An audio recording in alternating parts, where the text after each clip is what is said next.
8:23 y hasta ahora saludamos a Gabriel Bustamante Peña. Él es egresado de aquí de la Universidad del Cauca y ha pertenecido a los temas de paz. Participó en ese foro, Participación, Paz y Territorios, aportes y desafíos para los acuerdos y diálogos de paz en Colombia. Bienvenido, Gabriel, aquí a su casa, Unicauca Estéreo. ¿Cómo está? Buenas tardes. Mauricio, muy buenas tardes a toda la mesa de trabajo y los oyentes de la emisora de la Universidad del Cauca. Un saludo fraterno. Bueno, bienvenido nuevamente. ¿Y qué decir de esta participación, esos desafíos en esos territorios como es el departamento del Cauca? Pues cumplimos 7 años de la firma de ese acuerdo. ¿Qué decir en lo que vamos y para dónde vamos? Bueno, Mauricio, estamos acá representando la unidad de implementación de los acuerdos de paz, que es una entidad creada precisamente para hacer seguimiento y apoyar e impulsar el cumplimiento de los 6 puntos del acuerdo de paz, que como tú muy bien dices está cumpliendo 7 años ya. Entonces, en ese sentido, hemos estado en 2 escenarios. El primero de ellos es con la Mesa Departamental de Víctimas del Cauca, revisando precisamente todo ese tema de los derechos de las víctimas que contiene la Ley 1448-2011, que ahorita está en proceso de modificación. Más adelante, si quieres, conversamos de cuáles son los retos de esa modificación. Y obviamente el cumplimiento del punto 5 de los acuerdos, que puso en el centro de los acuerdos a las víctimas y generó algo muy importante para el país, como es el sistema integral de verdad, justicia, reparación y no repetición, de los cuales hacen, para poner un ejemplo, hace parte de la Jurisdicción Especial de Paz JEP, que está en este momento teniendo unos resultados supremamente importantes para la verdad judicial, la verdad histórica, la reparación de las víctimas, y que el país conozca, por solo poner un ejemplo, la reciente inclusión de Mancuso en la JEP ha sido importantísima. Entonces estuvimos con víctimas del norte de Santander, de las zonas de frontera, que ya habían perdido la esperanza de encontrar sus familiares, los restos de los desaparecidos. Hay más de 2.000 desaparecidos solamente en esta pequeña frontera de Colombia, y hoy, gracias a las declaraciones de Mancuso en la JEP, pues ya hay inclusive algo histórico, que es un acuerdo binacional entre Venezuela y Colombia, el primer acuerdo humanitario en pro de los derechos de las víctimas de frontera. Entonces, todos estos resultados de la JEP, los 11 macrocasos, pues es precisamente parte de lo que la unidad hace e impulsa. Ahora vamos a trabajar muy fuertemente las sanciones propias de la JEP, uno de los puntos más interesantes del acuerdo. Colombia es el único país en el mundo que está explorando la posibilidad de que las sanciones sean reparadoras, y eso es algo totalmente novedoso en todo el planeta.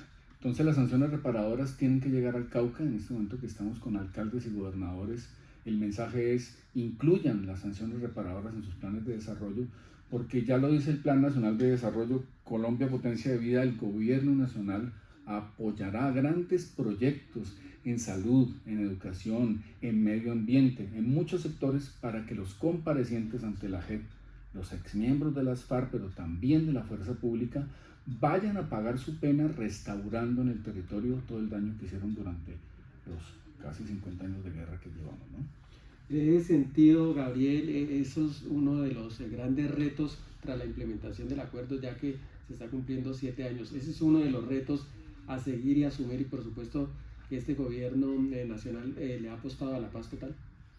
Sí, la paz total es, digamos, y un poco porque se ha malentendido en muchos sectores, y valga la pena la oportunidad para explicar. Nosotros somos un país, y somos el único país en el mundo, no he encontrado otro, en donde hicimos pedaciada la paz, si me permiten la palabra. O sea, en los 90, un proceso de paz con el M-19, el Quintil-Lame, el EPL, una fracción del ELN, que fue la Corriente de Renovación Socialista, el MRT, el Movimiento Revolucionario de los Trabajadores, y ese proceso de paz tuvo como resultado la Constitución de 1991, que además de ser la norma de normas, es un tratado de paz que estamos aún cumpliendo. O sea, los postulados de Estado Social de Derecho, los postulados de que Colombia es una nación pluriétnica y multicultural, apenas los estamos desarrollando, y hace parte, pues, de toda la lucha ya por la vía democrática que tienen, entre otros, las comunidades indígenas aquí en el Cauca. Luego hicimos un proceso de paz con los grupos de Autodefensas Unidas de Colombia, en donde converge el fenómeno de autodefensas y de paramilitares. La inclusión de Mancuso, lo que hace la JEP, es decir, Mancuso no era una autodefensa, Mancuso era un paramilitar, Por eso generó una jurisprudencia muy interesante donde Un dice bisagra, ¿no? Exacto, Porque eso fue lo que Mancuso, determinó. exacto, pero lo que está diciendo la JEP es Mancuso es paramilitar, no autodefensa. Entonces dice exactamente esa es la figura jurisprudencial que usa la JEP es que es un elemento bisagra entre el Estado y grupos armados civiles. Y por esa vía lo vincula como parte de la fuerza pública.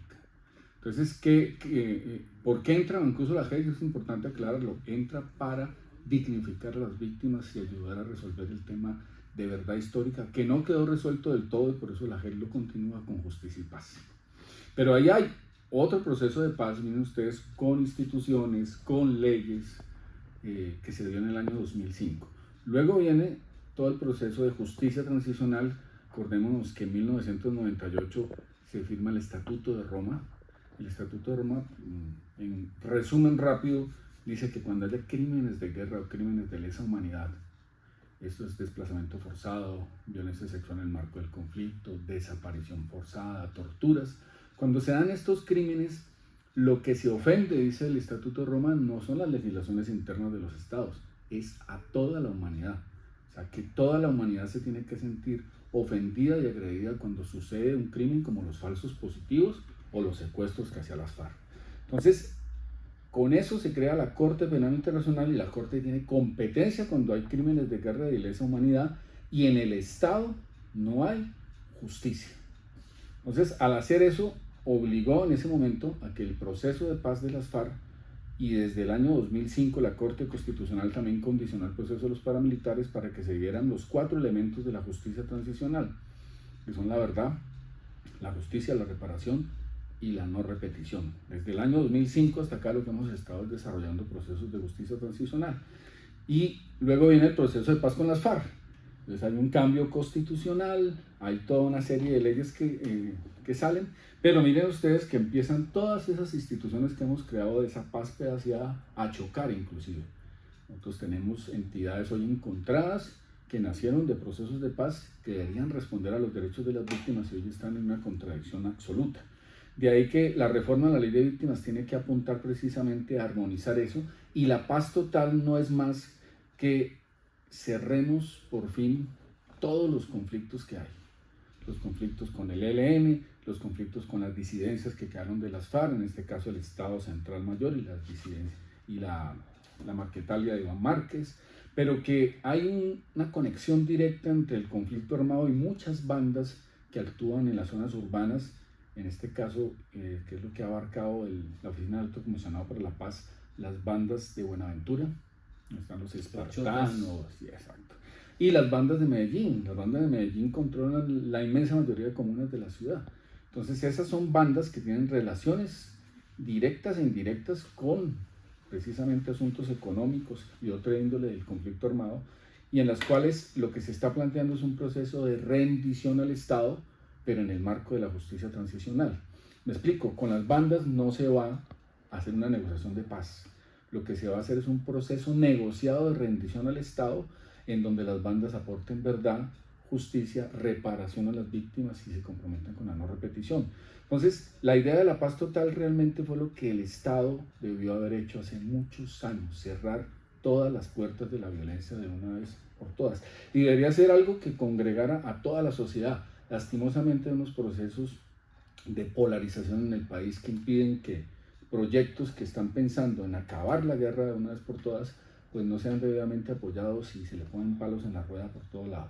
Pero bien, para el Cauca, pues la paz total es la única esperanza de que podamos salir del subdesarrollo, de la violencia, del atraso en que nos tiene la guerra.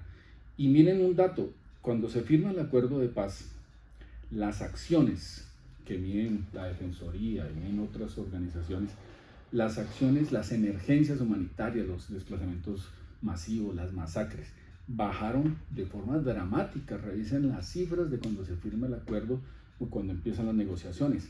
Paradójicamente, hasta el año 2018, esas acciones estuvieron muy bajas. O sea, la violencia se bajó en el Cauca. Y de pronto tenemos un pico que arranca en el 2019 y el 2019 no ha bajado. Y si revisamos qué sucedió fue la falta de implementación del acuerdo de paz que hubo en el último gobierno, el gobierno de Duque. Gabriel, en cuanto a este pequeño repaso que hemos hecho de la historia del conflicto armado aquí en el país, 50 años de guerra entre unas bandas, entre unas organizaciones que delinquen. Viene el proceso de paz actual, el tema de la paz total. Se cambió al comisionado de paz, ¿sí? Sale el señor Danilo Rueda y entra ahora otro comisionado de paz. ¿Qué decir o qué esperar de ese proceso que queda ahora en manos de Oti Patiño? Bien, lo primero destacar el importante papel, obviamente estas negociaciones de paz y todo lo que tiene que ver con esto son situaciones difíciles, no son fáciles de entender y obviamente la crítica abunda, pero lo que hemos avanzado en explorar, por ejemplo, algo que nunca antes habíamos tratado por medio de la negociación, el diálogo, el desmonte de las bandas urbanas era una deuda que tenía el país. Podíamos seguir con la paz con las FARC, podíamos hablar de paz con el ELN, pero el desmontar las bandas urbanas implica dos cosas. Uno, que la puerta quedó abierta para un diálogo y una negociación que es necesaria, porque vuelvo y repito, las bandas de Medellín tienen control sobre prácticamente todas las comunas, control territorial y armado. Pero dos, y más importante, es que esto es un proceso que tiene que ir acompañado y de aquí en adelante queda la apertura a que los gobiernos sigan pensando de esa vía. Y es que todos estos jóvenes, por ejemplo en Medellín, son captados por las organizaciones criminales, muchas veces vinculadas al narcotráfico. Entonces, competir con Estado, con cursos en el SENA, competir como Estado con un curso de recreacionista con deportes, frente al pago que le dan las organizaciones criminales para que estos pelados delincan, pues es muy difícil. Entonces eso tiene que combinar estrategias muy audaces como las que se han venido ya planteando y avanzando, pero de fondo lo que tiene que hacer Colombia es un programa de inclusión social para los jóvenes muy fuerte. En este momento hay una crisis en la juventud inmensa porque no encuentran opciones ni de estudio, ni de trabajo, ni de movilidad social. Los jóvenes cada vez que salen 20, 25, 30, 35 siguen con los papás y la opción se la están dando los grupos criminales, no el Estado y la sociedad. Entonces ahí hay una pelea muy fuerte y ya está planteado que el Estado tiene que salir de forma decidida y audaz a decirle a los jóvenes que aquí hay una oportunidad y competir literalmente con los grupos criminales para que no los sigan captando. Pues tiene que haber una captación social, cultural, económica y hasta política de la juventud en Colombia, porque lastimosamente muchos sectores del país, quienes están ocupando el vacío que dejó el Estado durante todos estos años, son las entidades criminales. ¿Y qué decir, Gabriel, de esos diálogos entre el gobierno y el Estado Mayor Central de las FARC? Ha tenido tropiezos como todos estos procesos que no son nada fáciles, pero ¿para dónde van? ¿Cuál es esa proyección por esos diálogos con el EMC-FARC? Bueno, son diálogos difíciles, para nada fáciles.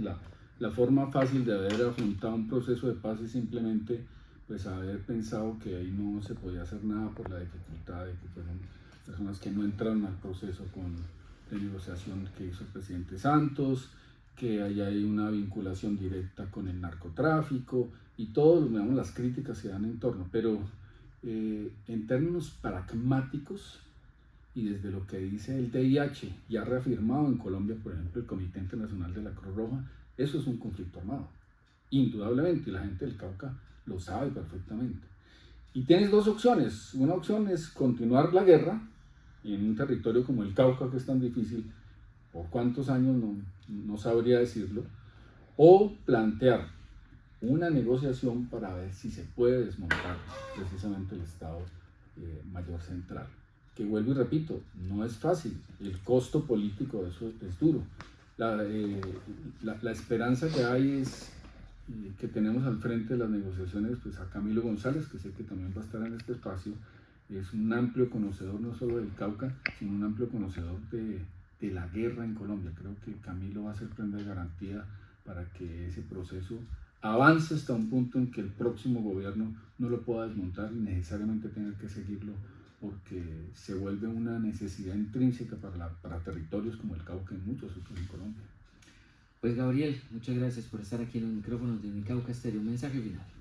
El mensaje final que hay que dejar a la gente del Cauca, sobre todo que es la que está sufriendo el conflicto, es precisamente que en este momento necesitamos fortalecer el movimiento social por la paz. hay un gobierno nacional que decididamente y con toda la voluntad política quiere construir la paz desde dos escenarios. Primero, el de la negociación política, el del diálogo, y segundo, el de las reformas sociales que sostengan precisamente la paz en Colombia. Son dos apuestas supremamente grandes que tiene el presidente Gustavo Petro y que necesitan, en el marco de toda esta contradicción que tiene la sociedad colombiana, que el movimiento social por la paz, el movimiento indígena, campesino, las mujeres, las universidades, y por eso fue que es tan importante el encuentro de universidades que está realizándose en este momento en la ciudad de Popayán, pues haga un acompañamiento crítico, pero sí un acompañamiento de la necesidad que tenemos de saldar todos los conflictos armados que tiene el país y avanzar hacia eso que hemos llamado la paz total. Gabriel, nuevamente gracias por estar aquí en su casa, en los micrófonos de Unicauca Estéreo. Nos escuchan en la 104.1 del FM aquí en la ciudad de Popayán y en el norte del departamento del Cauca, 93.6. Un abrazo y gracias por estar aquí. No, gracias a ustedes y un abrazo a todos. 12:39, pasaba Gabriel Bustamante aquí, como siempre, primero en al instante en Unicauca Estéreo.